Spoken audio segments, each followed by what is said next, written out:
Bien, continuando en la línea, en este caso de proyectos, ahora vamos a hablar del almacenamiento energético, flexibilidad y comunidades, escenarios desde el informe EVA Flex. La va a dar Joan Herrera, experto en transición energética y es director del IDAE, licenciado en Derecho. Él es especialista en energía y medio ambiente y actualmente es socio de una consultora denominada SAMSO, experta en regulación energética, que trabaja para avanzar en una transición energética justa y distribuida. Joan es licenciado en Derecho, como he comentado, también tiene un posgrado en Derecho Urbanístico y Medio Ambiente por la Universidad Pompeu Fabra y es profesor asociado de Derecho de la Energía de la Universidad Rovira i Virgili. Es autor de diferentes libros y creo que es un referente en el sector de las energías renovables. Joan. Gràcies. Molt bé. Buen día, buenos días a todas y todos. Tenía una presentación, pero no tengo nada como para pasarla. Sí, pero ¿sabes cómo? Así, voy haciendo así, ¿no? En plan TED Talk, ¿no? Pero bueno, pues venga, vamos a hacerlo. A ver, si os parece, pasamos la primera. Un día más en la oficina. Bueno, ese es el día a día de una comunidad energética.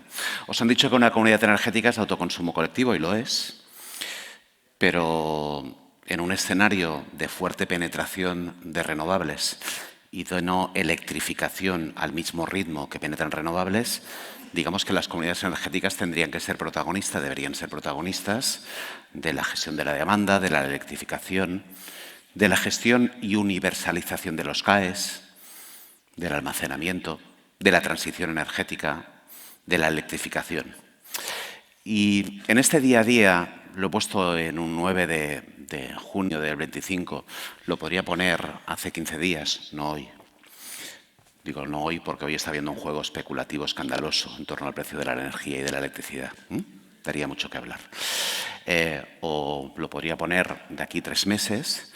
Lo que nos encontraríamos es que en las horas centrales del día los precios están hundidos, mientras que en las primeras horas de la mañana y especialmente a las 7, 8 y 9 de la tarde, pues los precios vuelven a dispararse. Y claro está, cuando tú quieres definir un modelo de transición energética que sea viable económicamente y lo basas solo o principalmente en autoconsumo, esto tiene un efecto muy limitado. Pasemos a la siguiente slide, si os parece. ¿Cómo respondemos? Pues ya lo sabéis. Se responde hoy con una gran apuesta por almacenamiento. Por un almacenamiento hibridado a las centrales de generación. Bien, pasamos slide. Y por almacenamiento standalone, en el que ponemos baterías que ocupan poco espacio. En este caso estamos hablando de en torno a los 60 megavatios. ¿Cuánto nos ocupa, ¿no?, una instalación de 60 megavatios de fotovoltaica? 100 hectáreas, me apunta Juan, y que apenas ocupa, como os decía, espacio. Cierto es que si cualquiera de nosotros en una comunidad energética quiere hacer una instalación de standalone de 60 megavatios, por poneros un ejemplo de una instalación pequeña, no va a encontrar los recursos para hacerlo. Y la pregunta es, ¿podemos hacer almacenamiento distribuido y colectivo en el que la comunidad energética sea protagonista? Pasamos a slide. Parece que el futuro de la comunidad energética es esto. Un autoconsumo, un buen autoconsumo colectivo. Y yo no os digo que no lo sea, lo tiene que ser. Y para que lo sea, tenemos que continuar haciendo proyectos, desarrollándolos, pero además conseguir un radio de 5 kilómetros, permitir que se pueda compartir excedentes sin tener que compartir una beta o un coeficiente estático. Aparece en el borrador de Real Decreto del 244, y hacer que el gestor del autoconsumo funcione de una vez. Como bien sabéis, todos los que hacemos autoconsumo y particularmente autoconsumo colectivo, en la gestión de los coeficientes de reparto, en la lectura de los contadores, en la comunicación a las múltiples y diferentes comercializadoras o a nuestra distribuidora, esa operativa no siempre funciona bien.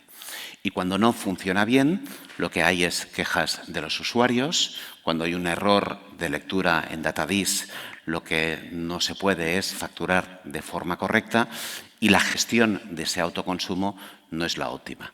Es evidente que el nuevo Real Decreto, que esperamos que vea la luz de aquí poco, nos va a dar vida, nos va a permitir una gestión eficaz de algo que físicamente ya funciona y que además aquello que se incorpora en el 244 es aquello que ya existe y se ha contrastado y funciona en el marco ibérico en Portugal, con una figura como la del gestor del autoconsumo que viene operando desde hace más de 2 años. Ahora bien, si no nos queremos dedicar solo a esto, ¿qué hacemos? Pasamos slide. Hoy, en Europa, existe una realidad. Y la realidad es que existe almacenamiento, y no solo almacenamiento standalone, sino almacenamiento distribuido y colectivo. Hoy en Alemania existen 18 gigas de baterías instaladas en doméstico, behind the meter. Texas, para poneros un ejemplo de un sistema eléctrico, digamos de las dimensiones, casi de las dimensiones, no llega al de España, tiene 14 gigas. Mientras que hoy en España el almacenamiento es prácticamente marginal.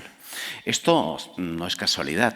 Esto es fruto de un autoconsumo individual muy extendido en Alemania, muy vinculado y asociado a viviendas individuales, en las que en una casita con 4, 5, 6, 7 kilovatios instalados, ese particular acaba teniendo una batería. Pero en este país tenemos la costumbre y el hábito de no vivir en casitas individuales en las que nos podamos poner cada uno de nosotros y de nosotras 5 o 6 kilovatios. Vivimos en pisos, mayoritariamente.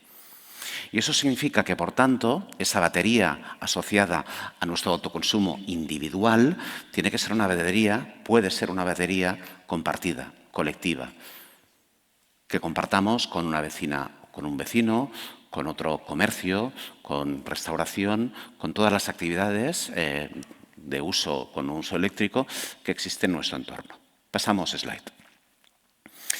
Si nosotros vamos a una realidad, os pongo un ejemplo de un edificio en el Prat, lo que nos encontramos es con poco tejado.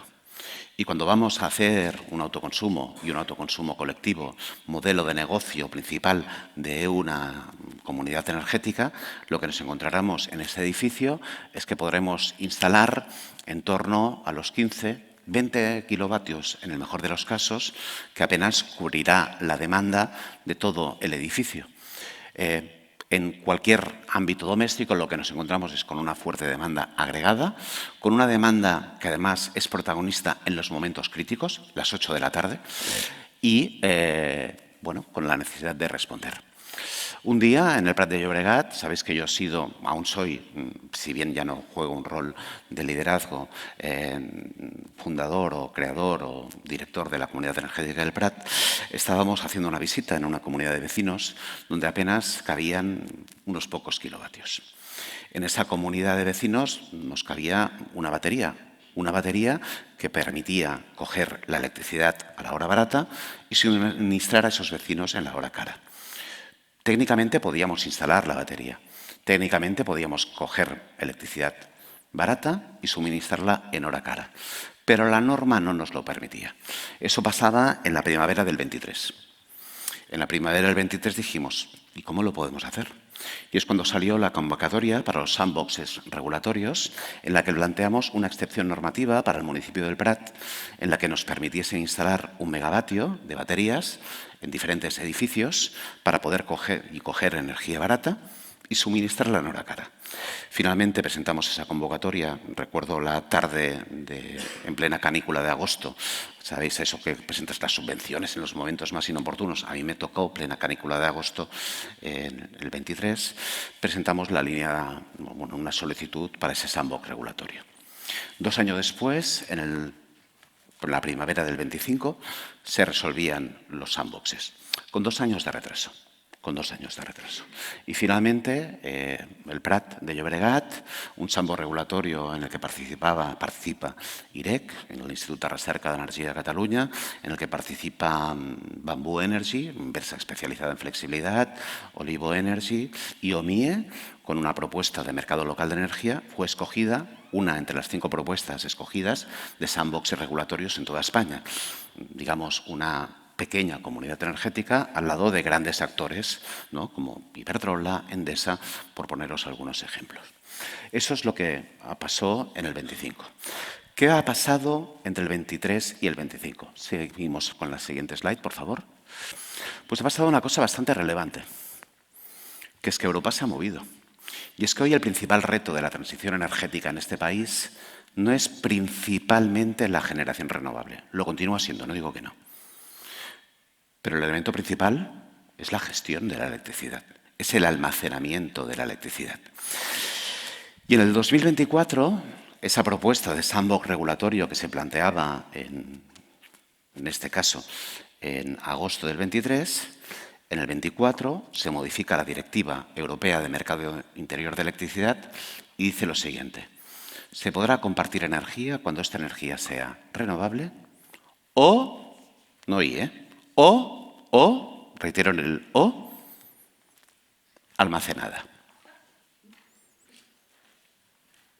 Eso es revolucionario, porque eso significa, no sé, a ver si me he equivocado poniéndolo, no me he equivocado, ¿vale? Eso significa que se puede compartir esta energía cuando esta energía viene de una instalación renovable, fotovoltaica, o cuando viene de una instalación de almacenamiento.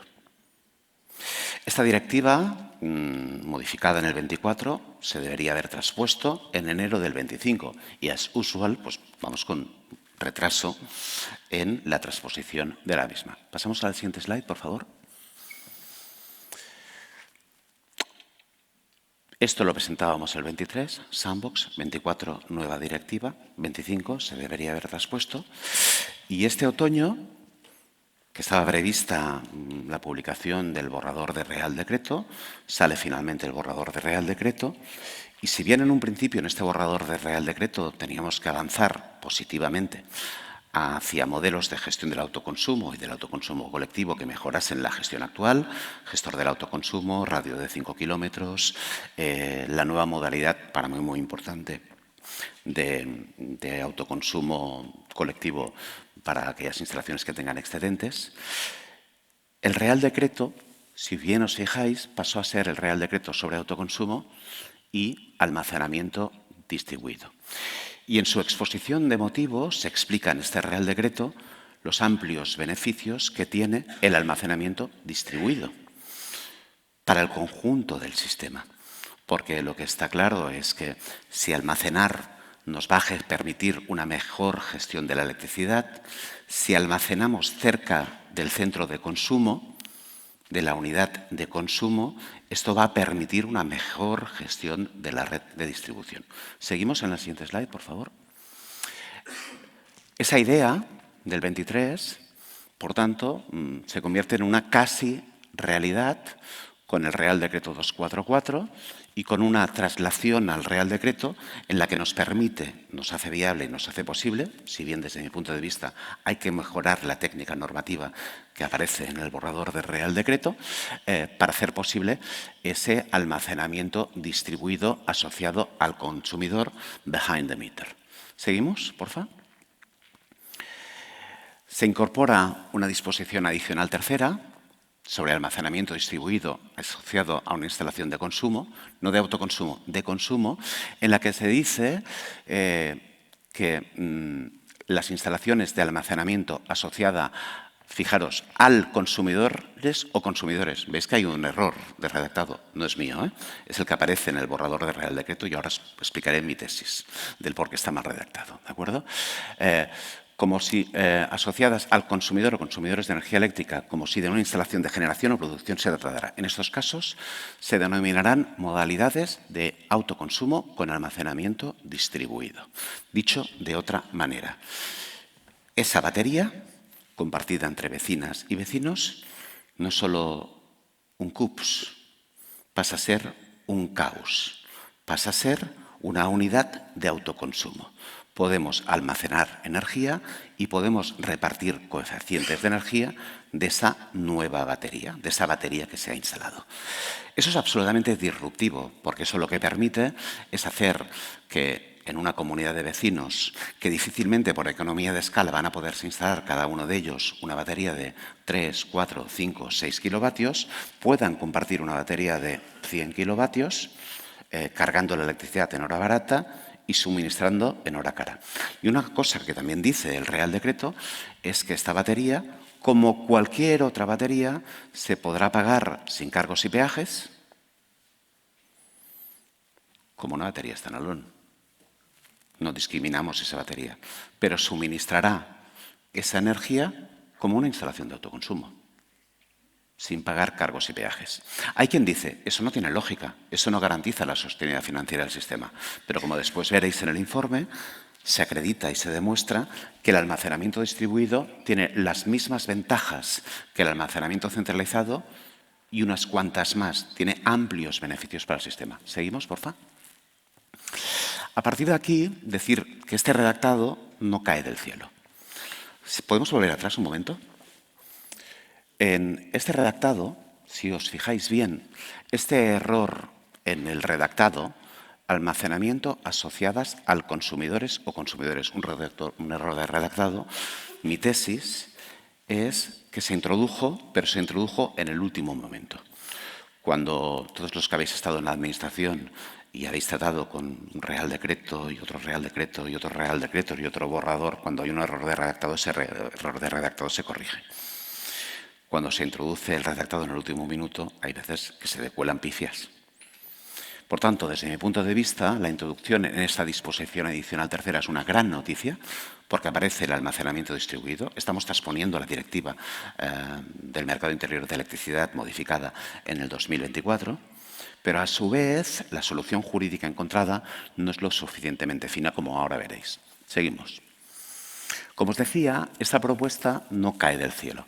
La propuesta de Flex, electrificación, baterías y flexibilidad, es una propuesta que lideramos desde SAMSO con el acompañamiento de la UPV de Valencia, de David Ribó, que estaba por aquí hace un ratito, y con un informe de la Universidad de Comillas que explicaba los beneficios que tenía para el sistema un modelo de almacenamiento distribuido, con el acompañamiento de Isabel Basas, especialista en derecho fiscal, y con el acompañamiento de 6 fabricantes de baterías, de UNEF, de Epival, de PIMEC y de diferentes actores.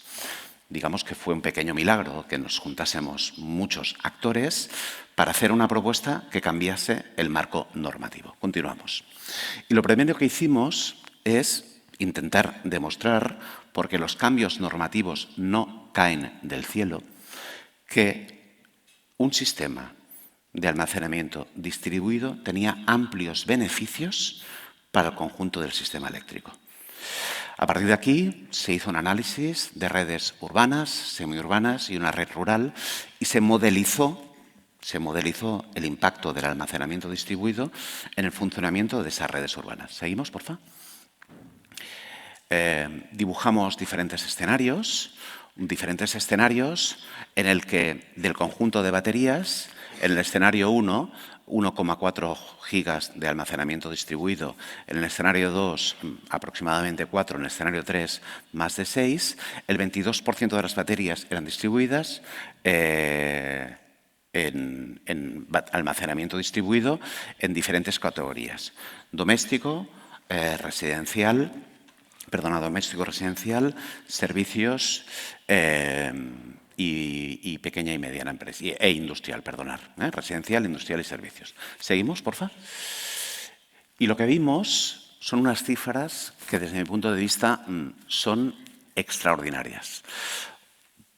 Fijaros, en un escenario de 5 gigavatios de almacenamiento centralizado y en un escenario de 1,4 gigas, fijaros qué cifra más modesta comparada con los 18 gigas, ¿no?, de almacenamiento distribuido de Alemania. Cifra modesta, ¿vale? De almacenamiento distribuido. Lo que nos encontramos es que hay 1.447 millones de euros cuantificados en ahorros o en anualidades de CAPEX de tecnologías punta, turbinas de gas, ciclos combinados y operación de mantenimiento de las mismas que no tienen que entrar.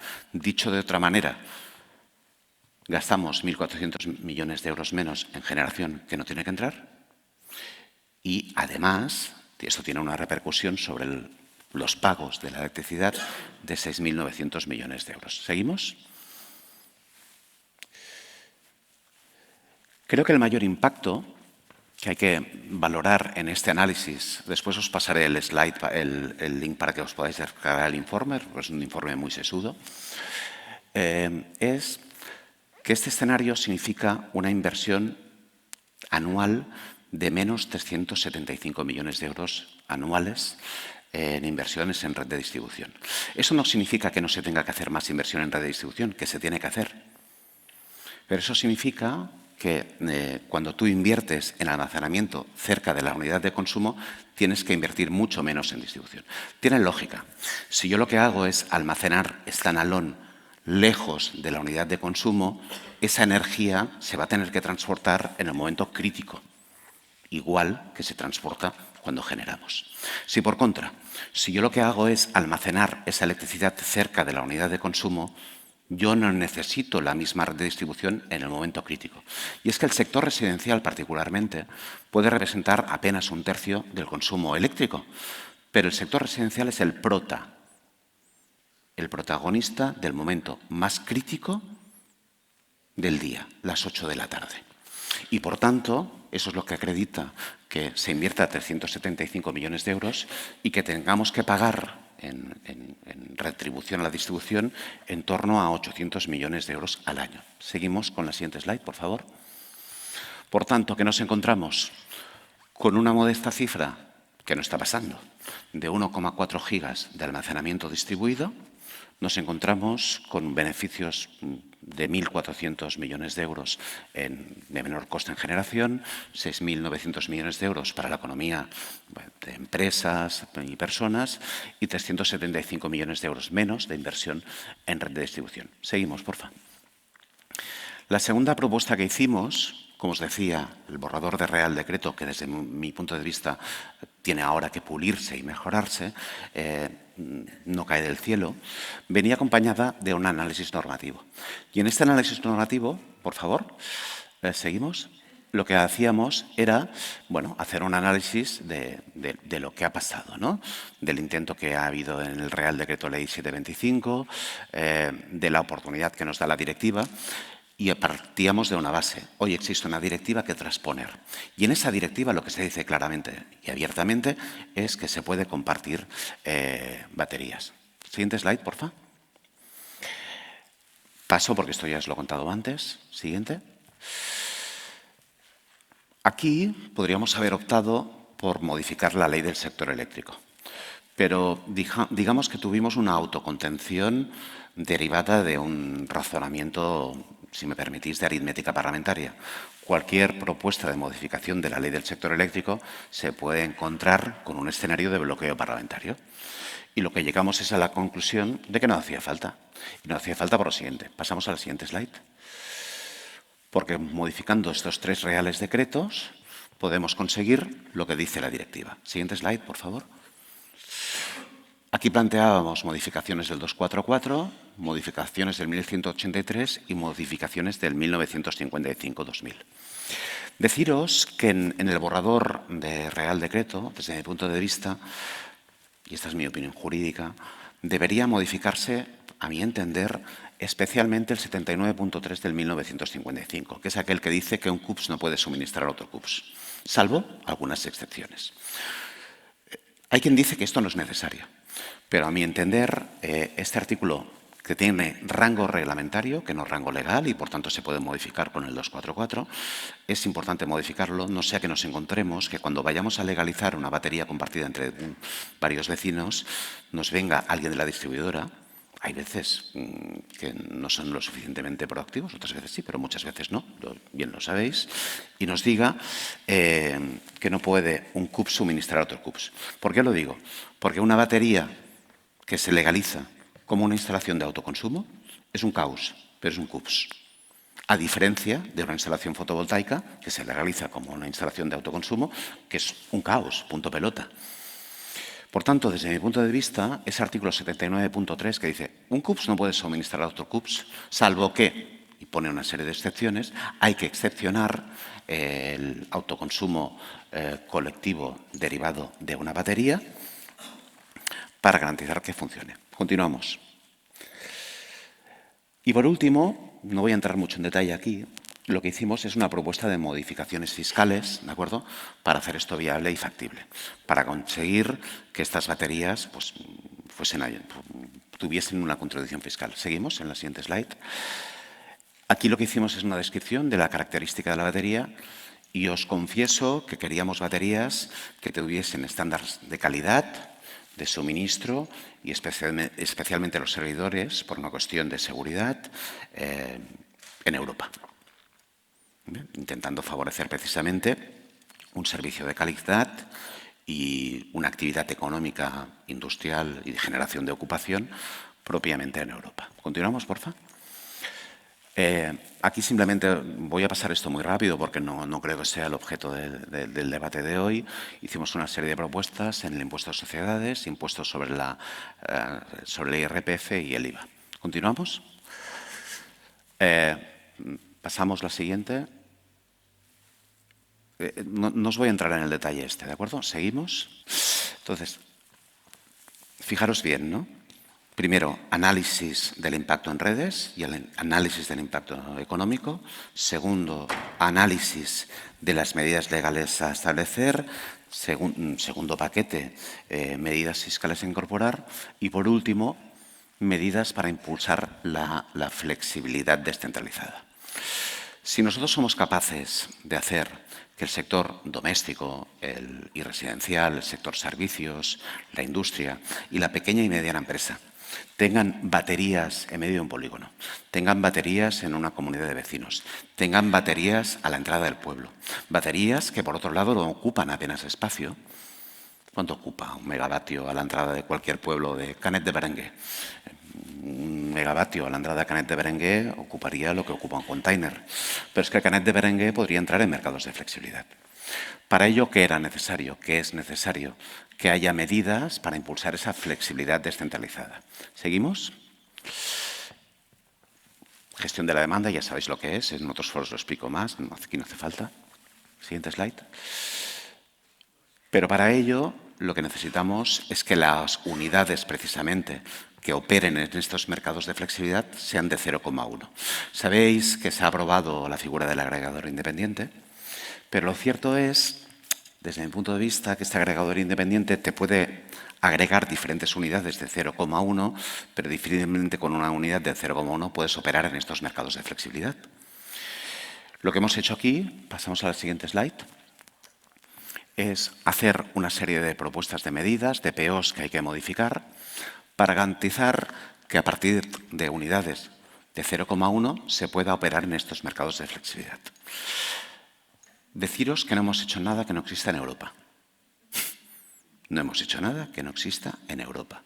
Y cuando esos 18 gigas en Alemania son activos que el operador del sistema puede hacer entrar para garantizar la estabilidad del sistema, la estabilidad de la red, ¿no?, y un mejor funcionamiento, nosotros lo que decimos es, vamos a hacer que la batería compartida por una comunidad de vecinos, por un pueblo, por un polígono, pueda entrar en mercados de flexibilidad.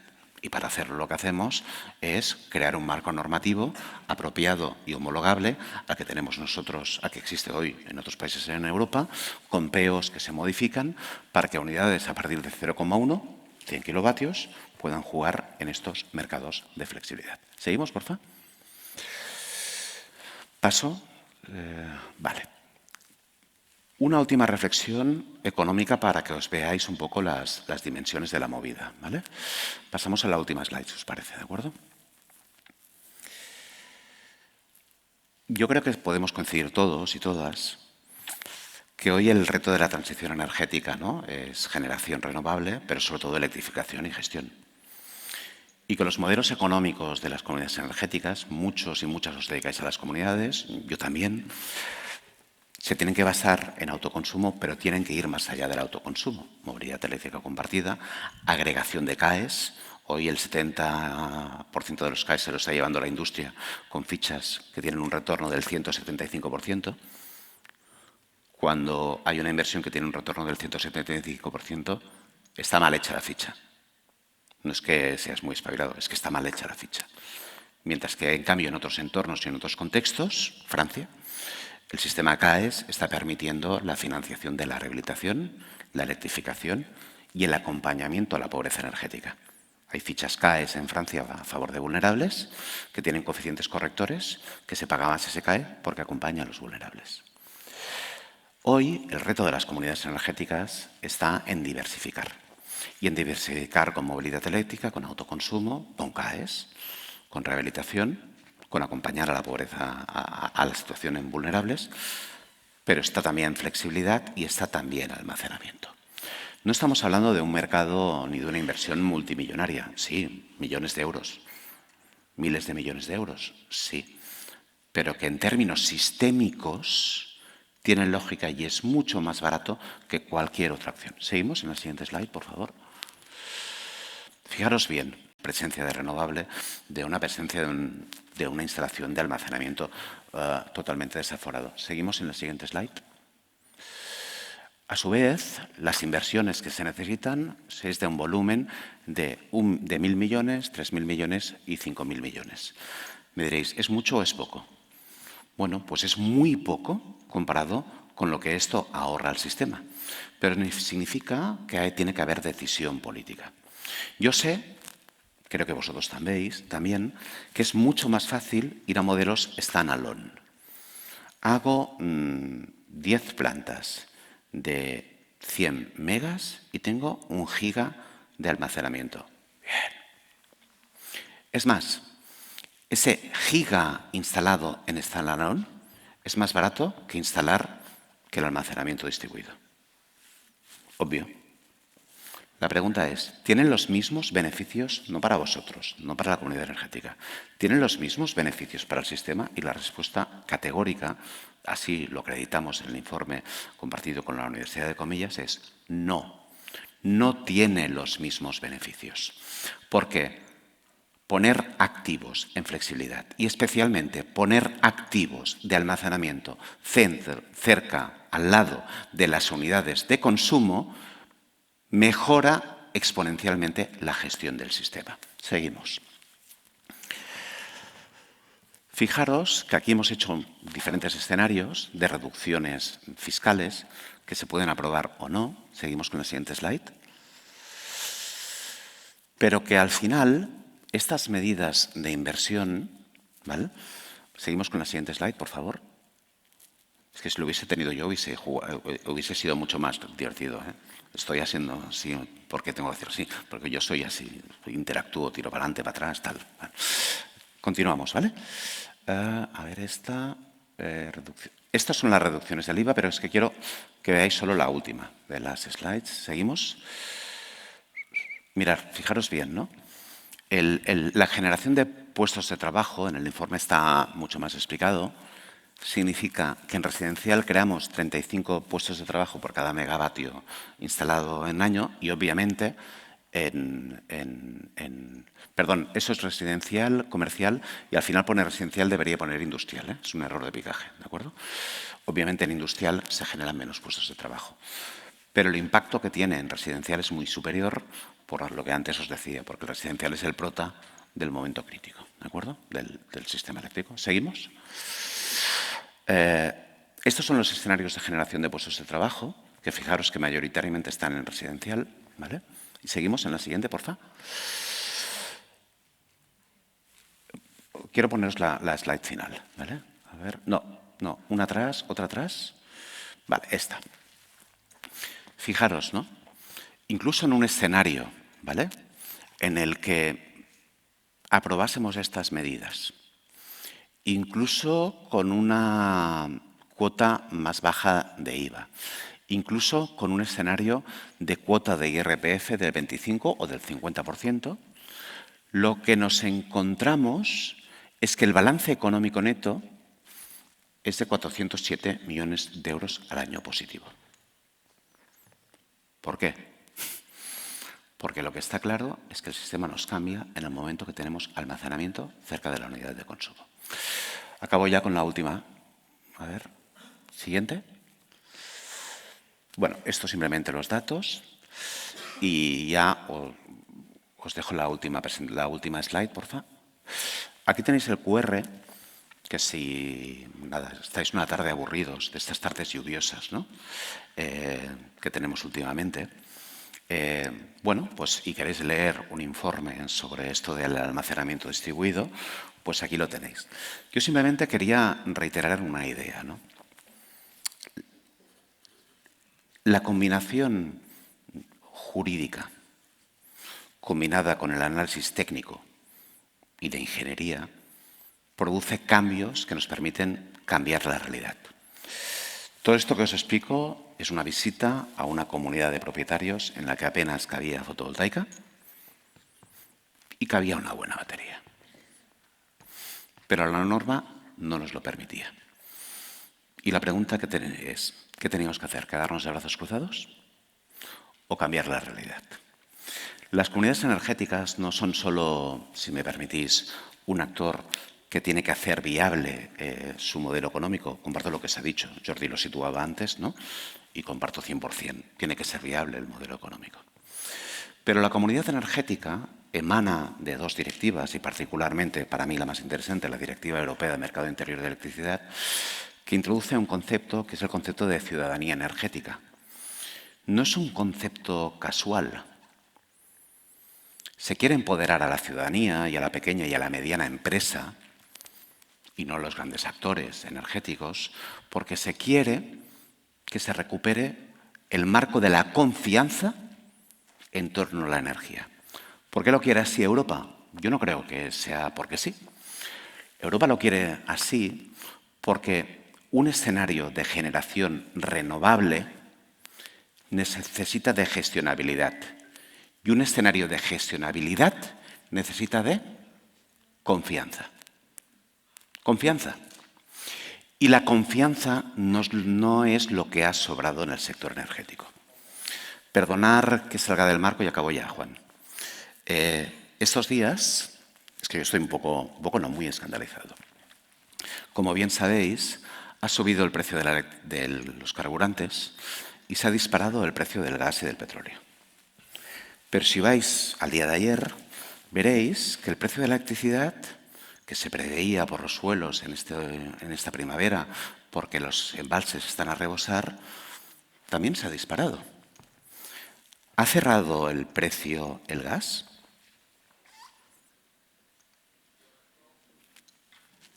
Diríais que sí, ¿no? El gas ha disparado, el precio del ciclo se ha disparado y se ha disparado el precio de la electricidad. Pues la respuesta es no. Está cerrando el precio de la electricidad a más de 100 euros el megavatio hora la hidroeléctrica. No puede ser. No puede ser que el sector energético y el sector eléctrico en particular, en un contexto como el actual, donde deberíamos evidenciar que el precio de la electricidad no está sometido a la variabilidad del precio del carburante, no dé un ejemplo diciendo, sí, la electricidad es mucho más barata. Ese es el sentido de la comunidad energética. El recuperar un marco de confianza. Esto daría para hablar mucho sobre cómo se definen los precios, ¿no? Y cómo se articulan los mismos. Pero desde mi punto de vista, el reto principal está en conseguir capilaridad y hacer viable que las comunidades energéticas sean una realidad. Sara ha abierto hoy las jornadas. Yo sé, y vosotros también lo sabéis, que el IDAE ayer, hoy y seguro que mañana también es un actor a favor de la transición. Y muchos venimos reclamando, el año pasado estábamos aquí, Juan, en Canet, pidiendo este marco jurídico favorable a favor de las comunidades energéticas. Un marco jurídico favorable que dé seguridad jurídica, ¿no? Yo a mis alumnos les digo, y algunos me lo habéis escuchado, la comunidad energética es un OENI, ¿no? ¿Qué es un OENI?